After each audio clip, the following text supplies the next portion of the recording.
In case you missed it, there's a new Monkey Knowledge update that you must get. It's called Paragon of Power, and as you see, what it does is it makes Paragons attack faster if there are no tier 5s of the same tower. And from what I can tell, it is no small buff. It's actually about a 25% attack speed increase. Let's try the Dark Paragon against a bad to see the DPS, or at least see where it pops. So, right before the bend, okay?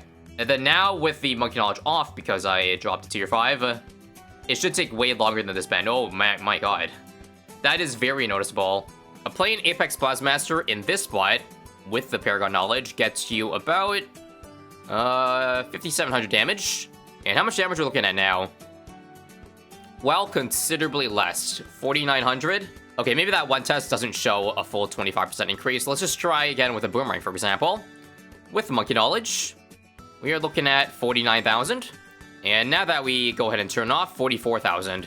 Okay, the DOT probably skews the percentages there, but you get the point. Basically, it does get you more damage, and I think with that Monkey Knowledge, you might be able to get some pretty insane rounds now with the one Paragon test. So I'm going to do as much as I can today, starting with the Dark Monkey, which did get nerfed because of the price decrease, so don't expect it to actually be as strong as before, even with the Monkey Knowledge buff. I do want to test, though, if the Monkey Knowledge offsets the damage decrease and the attack speed reduction of the Darkest update, so I think last I tested, the Dark Paragon died on 130 in a balance, and it dies immediately here. In fact, I think it's even worse this time because we survived like 5 DTs last time. One more try on logs before swapping over. Yep, we can't even... Okay, we can be 1 DT, but just 1. Definitely a downgrade from before. And now let me try the actual best map for the Dark Paragon, and that is Hedge. For reference pre-update, we made it to 156 with a degree 1 Paragon, and around 200 with a degree 100. Oh, however, that was on hard mode. And I think I want to standardize everything now, so from now on, I'm going to test every Paragon in easy mode, because I do want to see the true highest absolute round. It's no surprise that easy difficulty gets the job done. So I'm going to do what I did last time. If it gets too far, just sell it and replace it over on this side. And now we should be able to beat it with ease. Just got to make sure not to pre-place the tier 5 beforehand. Otherwise, they end up making it weaker. In case you guys like spreadsheets as much as I do, then I would implore you to check out the one hero, one tower, one Paragon spreadsheet, where I like to see how far every one tower test gets. It's nice to see it all in one place, so I'll link it down below, of course. And if you want to see footage of those one tower runs, then I would again implore you to check out the one tower playlist after the end of this. So for now, we should be able to keep the Dark Paragon in this spot, at least at 150. So I think with this new Monkey Knowledge, that begs the question, is it actually worth it to omit all tier 5 Dark Monkeys in favor of the attack speed of the Dark Paragon? My answer to that, like if we're going for an epic late game run, might actually be no. Like when you give it max buffs, it likely performs better than what any degree Paragon would do, unless say you're playing on Hedge, but 99.99% of maps are not Hedge. So personally I'd say nah, but luckily this one Paragon test does not care about that. Are we dead to 156? I think we are. That's actually the exact same route we got to in hard mode. But I'll give it one more try because I don't think I did enough bar selling there. In fact, if I remember correctly, the best spot is right over here because you can see through just barely. Should pop much earlier. Verdict. Well, alternatively, I could do the following instead. I can do 2 different bar cells. So one up here, and then the last one back in the original spot. Very annoying, but it is what it is. Yep, we can definitely clean up the last of the BFBs here. Come on. Cool. Unfortunately, 157 I think is too hard. I'm gonna have to, I don't know, beat the 2 ZMGs here, the 4 ZMGs here, and try to pop the last bat at the same time. Oh my god, we survived, but nah, dead DTs here. And now for the degree 100 test, which got to around 200. Again, I'm just going to be using a mod to set the degree, just to make things a little simpler for myself. Again, seeing how the degree 1 test went, we probably should die at about the same round. But first off, I gotta see if I can make it to 200 in the first place. We're going to almost run out of attacks there, but luckily we're good. And now just one more round to finish it off. This round's pretty brutal. 5 bads. But honestly, it doesn't matter. The more breads there are, it's actually easier. Because then the Dark Paragon can keep on attacking. And I know for sure that just a couple of ZMGs here are definitely doable. So there it is. We've tied the hard mode around on easy mode. 200 is not even close though. So I'll just give this one attempt only. GG. But again, for a Paragon that only costs 150k now, around 200 is pretty damn solid. Ignore the amount of cash you gotta put in the cash ladder to reach that degree.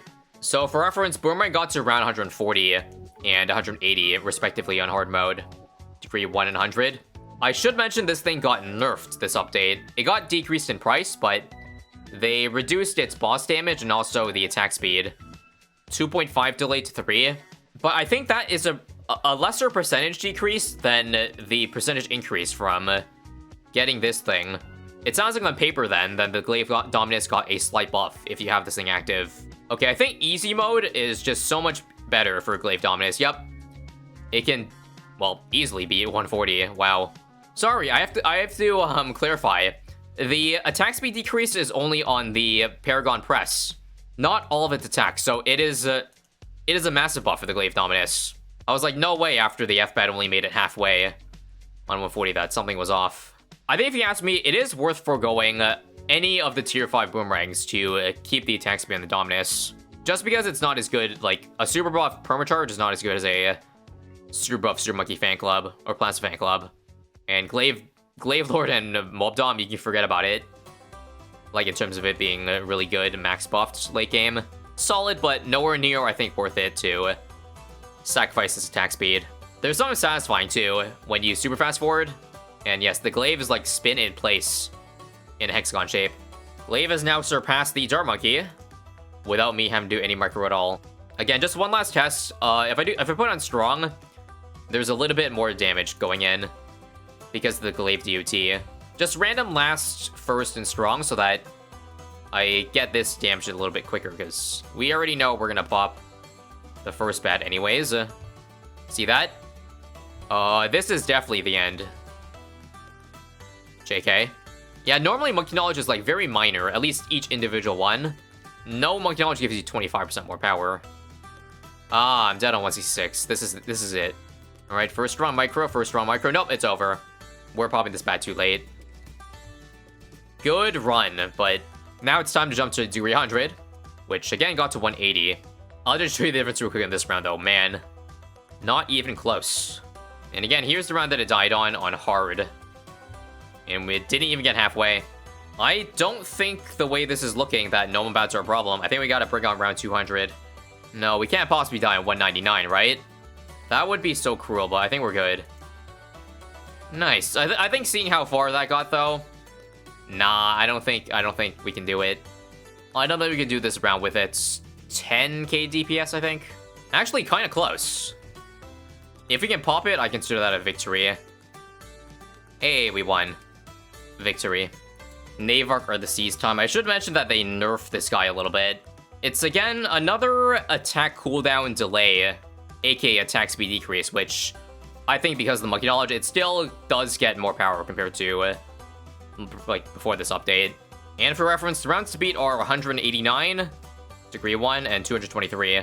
I think because so much of the power is in the one-shot though, I don't think like relative to other Paragons, this will perform as well, like, of an increase. Indeed, it is the greatest thing to ever float on water, and I don't think it's even a question of, like, yes, you should sacrifice the tier 5 boats to keep this thing.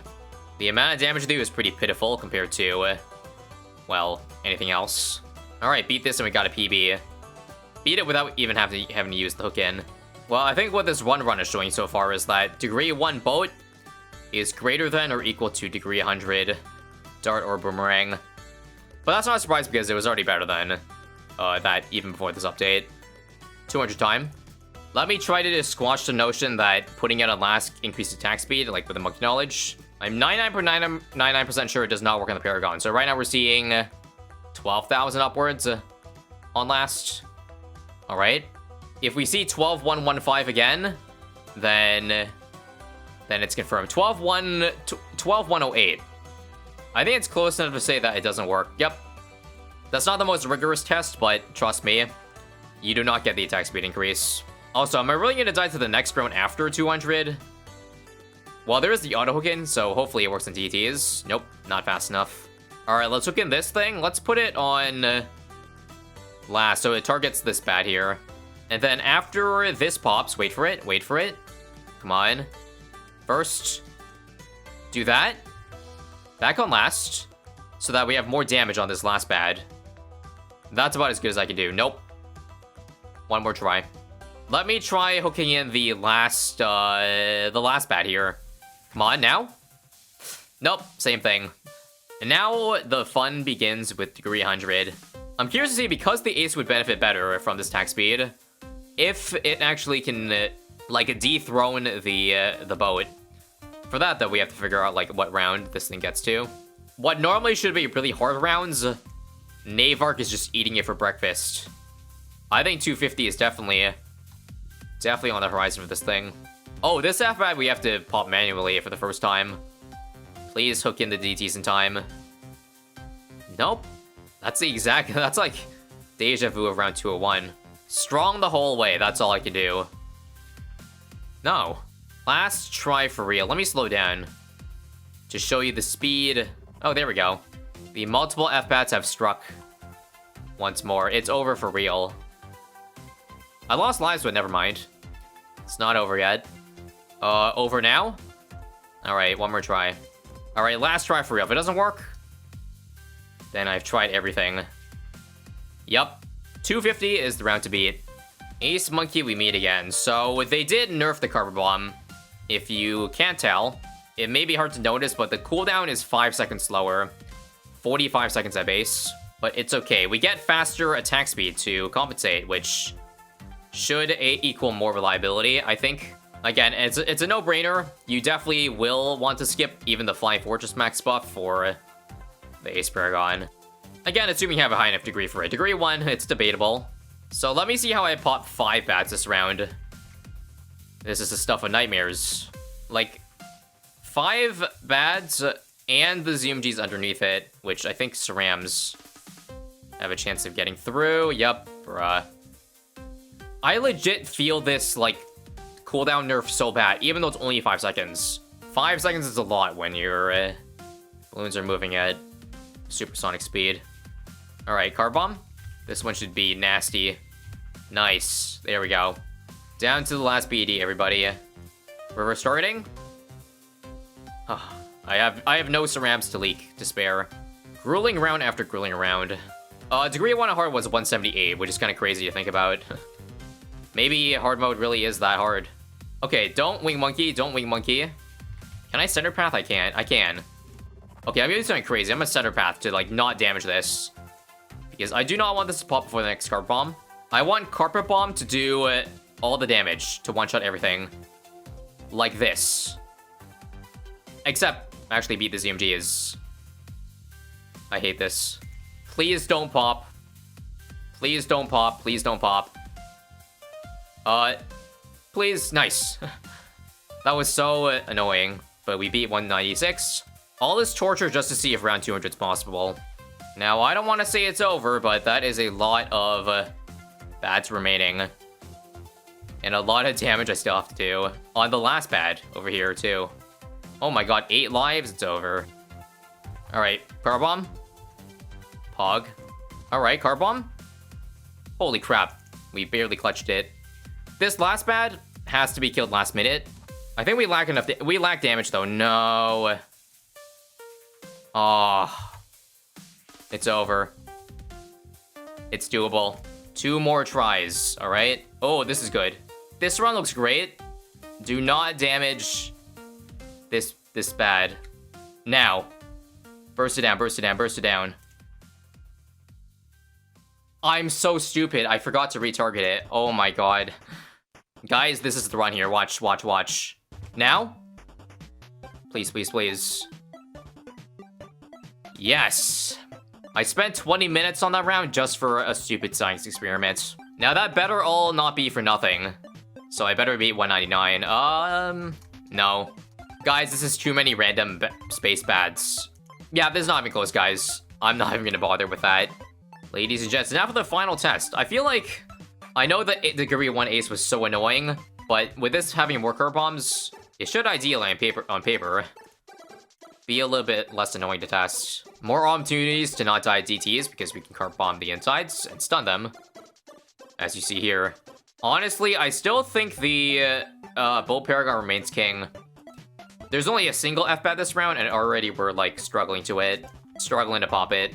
I think the one-shotting ability is still too strong to, you know, dethrone. Alright, please pop this F-Bad before DT spawn out. Oh my god. By the skin of our teeth. Do teeth actually have skin? I don't know where that saying came from, but sounds weird. Anyways, 240 is easy. I guess if you consider enamel. Oh wow, we beat fortified DTs. I thought we had no chance. Alright, and now for this amazing curve bomb, we'll beat the ZMGs and the bad. Watch this. Oh, nope. Didn't pop. Kill me in the video game. You know, what's funny is that if this is near the end, then not only is the boat better, but it has a wider round gap now for whatever reason. Nah, that makes sense actually, because, well, F-Pads, they get stronger and stronger. And thus the one-shot actually gets more important. I didn't take that into account. It looks like all it took to beat Ace Paragon is literally 2 F-Pads. That's all the game needed. Yeah. Not close enough. GG. I am exhausted. Still, good run though.